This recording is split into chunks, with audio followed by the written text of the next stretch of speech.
Hello అండి, welcome to my channel. ఈరోజు recipe వచ్చేసి ఇన్స్టెంట్ టమాటా పచ్చడి. చాలా కమ్మగా అద్భుతంగా ఉంటుందండి. ఎండలో కూడా పెట్టాల్సిన అవసరం లేదు. 6 నెలల పాటు నిల్వ ఉంటుంది అండ్ అరగంటలో చేసేసుకోవచ్చు. ఇంకెందుకు ఆలస్యం, ప్రాసెస్లోకి వెళ్ళిపోదామా. ఇది వచ్చేసి నేను 1/2 kg టమాటాస్ తీసుకున్నాను. మంచిగా వాష్ చేసుకొని కడిగి ఆరబెట్టుకోవాలి. టమాటాలు అనేవి తడి లేకుండా చూసుకోండి. తడి ఉంటే పచ్చడి పాడైపోతుంది అనమాట. సో తడి లేకుండా పక్కన పెట్టేసుకోండి, ఆరిపోయిద్ది. ఈ లోపు చింతపండు 50 grams తీసుకోవాలి. మనం 1/2 kg టమాటాస్కి 50 grams చింతపండు యూజ్ చేస్తాం. అండ్ చిన్న అల్లం ముక్క తీసుకోండి. ఇది ఎందుకో తర్వాత చెప్తాను. నెక్స్ట్ మనం వచ్చేసి మెంతులు మంచిగా ఫ్రై చేసుకోవాలి.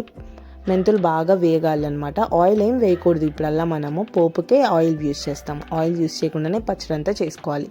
ఇది వచ్చేసి మంచిగా వేపుకోవాలి. 1 స్పూన్ మెంతులు తీసుకున్నాను, 1 టేబుల్ స్పూన్. అవి మంచిగా బ్రౌన్ కలర్లో వేగిన తర్వాత తీసి పక్కన పెట్టేసుకొని పౌడర్ చేసుకోండి. అదే ప్యాన్లో మనం తీసుకున్న అల్లం ముక్క కూడా పీల్ చేసి మంచిగా ఫ్రై చేసుకోవాలి. ఇలా ఒక్కొక్కటిగా ఫ్రై చేసుకోవడం వల్ల పచ్చడి మంచి టేస్ట్ ఇస్తుంది అనమాట. ఈ అల్లం కూడా కొంచెం తడిగా ఉంటుంది కదా, సో డ్రై చేయాలి. ఇలా డ్రై చేయడం వల్ల అన్నీ మనకి ఏంటంటే పచ్చడి పాడకుండా బాగుంటుంది. నెక్స్ట్ టమాటాస్ వచ్చేసి ఇలా పెద్ద ముక్కలుగా కట్ చేసి పెట్టుకున్నాను నేను. మీరు కూడా అలా పెద్దగా కట్ చేసుకొని చక్కగా ఆయిల్ ఏం వేయకుండా ఆ వేడి ప్యాన్లోనే అల్లం వేపుకున్న తర్వాత ఇలా చింతపండు అండ్ టమాటాస్ 2 వేసేసుకొని మంచిగా ఫ్రై చేసుకోవాలి. సిమ్మిలోనే ఫ్రై చేసుకోండి. ఇవి వచ్చేసి బాగా మెత్తగా అయిపోవాలన్నమాట. చక్కగా ఈ 2 మధ్యలో కలుపుకుంటూ మూత పెట్టుకొని మధ్యలో తీస్తూ కలుపుకుంటూ లో ఫ్లేమ్లోనే బాగా కలుపుకోవాలి. మధ్యలో కలుపుకుంటూ చక్కగా మూత తీసి మళ్ళీ కలుపుకుంటూ ఉండాలన్నమాట. ఇలాగే రిపీట్ చేస్తూ ఉండండి. ఖచ్చితంగా మీరు అలా వదిలేస్తే అడుగు మాడిపోతుంది. అలా మాడకుండా లో ఫ్లేమ్లో పెట్టుకొని ఇలా మధ్యలో కలుపుకోవడం వల్ల మంచిగా కలుస్తుంది.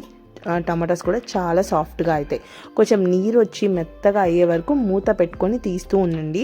తీసి కలుపుకోండి. ఎప్పుడైతే నీరు వచ్చి కొంచెం సాఫ్ట్గా అయ్యాయి అనిపించిందో మీకు, అప్పుడు మూత ఇంకా పెట్టొద్దు అనమాట. మూత తీసేసి కలుపుకుంటూ ఉండాలి. అలా కలుపుకుంటూ ఆవిరిపోయి చక్కగా ఆ వాటరీ కన్సిస్టెన్సీ కూడా మొత్తం, ఆ వాటరీ కన్సిస్టెన్సీ మనకి చింతపండు టమాటాస్లో అస్సలు ఉండకూడదు అనమాట. అలా గట్టిపడే వరకు, ఆ గుజ్జంతా థిక్గా అయ్యే వరకు కలుపుకుంటూ ఉండాలన్నమాట.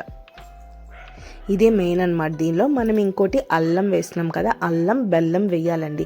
కొంతమంది స్కిప్ చేస్తారు అవి, కానీ అవి 2 వేయడం వల్ల ఈ టమాటా పచ్చడి మంచి రుచిని ఇస్తుంది. ఇవి ఎప్పుడెప్పుడు వేయాలి, ఎలా వేయాలి అనేది నేను ఈ ప్రాసెస్లో చెప్తాను మీకు. అవి మాత్రం స్కిప్ చేయకుండా వేయడం వల్ల ఈ టమాటా పచ్చడి మంచి రుచి ఇస్తుంది అనమాట. ఇదిగో ఇలా గుజ్జుగా వచ్చింది కదా, ఈ వాటర్ కన్సిస్టెన్సీ ఇక మూత పెట్టకూడదు అనమాట. ఈ వాటర్ కన్సిస్టెన్సీ లేకుండా థిక్గా అయ్యే వరకు చూసుకోండి. ఇదిగో ఇలా గట్టిగా అయిపోయిన తర్వాత మూత తీసేసి చల్లారనివ్వాలండి. ఆఫ్ చేసి స్టవ్ మూత బాగా పచ్చడంతా చల్లారాలి. ఇలా చల్లారబెట్టుకున్న తర్వాత మనం మిక్సర్ గ్రైండర్లో వేసుకుందాము. ఇలా ఆరిపోయింది చూసారా. ఇలా ఆరిపోయిన తర్వాత మిక్సీ జార్ తీసుకొని దానిలో వేసేసుకోండి. ఈ పేస్ట్ అంతా వేసుకొని మనకి 3/4 కప్ ఆఫ్ కారం తీసుకుంటున్నాను అండ్ 1/2 కప్ ఏమో ఉప్పు తీసుకుంటున్నాను అనమాట. ఉప్పు 1/2 కప్, 3/4 కప్ కారం వేసుకొని తర్వాత వెల్లుల్లి 2 పాయలు వేసుకుంటున్నాను. మెంతులు పౌడర్ చేసుకున్నాం కదా, అది కూడా వేసుకొని ఇప్పుడు మంచిగా పచ్చడి గ్రైండ్ చేసుకోవాలి. ఇలా మీరు ఎలా కావాలంటే కోర్స్కైనా చేసుకోవచ్చు. నేనైతే ఇలా చేశాను అనమాట. కోర్స్కైనా చేసుకోండి, కొంచెం టేస్ట్ బాగుంటుంది. ఇలా చేసుకున్న తర్వాత కొంచెం ఇప్పుడు బెల్లం వేసాను నేను. ఇంకా మిక్సీలో వేసేసుకోండి, అది కొంచెం పేస్ట్ లాగా ఉంటుందని ఇలా వేసాను. నెక్స్ట్ బెల్లం కూడా వేసుకొని కలుపుకున్న తర్వాత ఇప్పుడు పొయ్యి మీద 200 grams గ్రౌండ్నట్ ఆయిల్ వేసుకొని, ఆయిల్ బాగా కాగిన తర్వాత పోపు వేసుకొని కొంచెం కరివేపాకు వేసుకొని మంచిగా ఫ్రై చేయాలన్నమాట. బాగా వేపుకోండి. పోపు అంతా బాగా వేగిన తర్వాత మనం మిక్సీ చేసుకున్నాం కదా పచ్చడి, ఆ పచ్చడి కూడా ఈ పోపు బాగా వేగిన తర్వాత నూనెలో వేయాలి.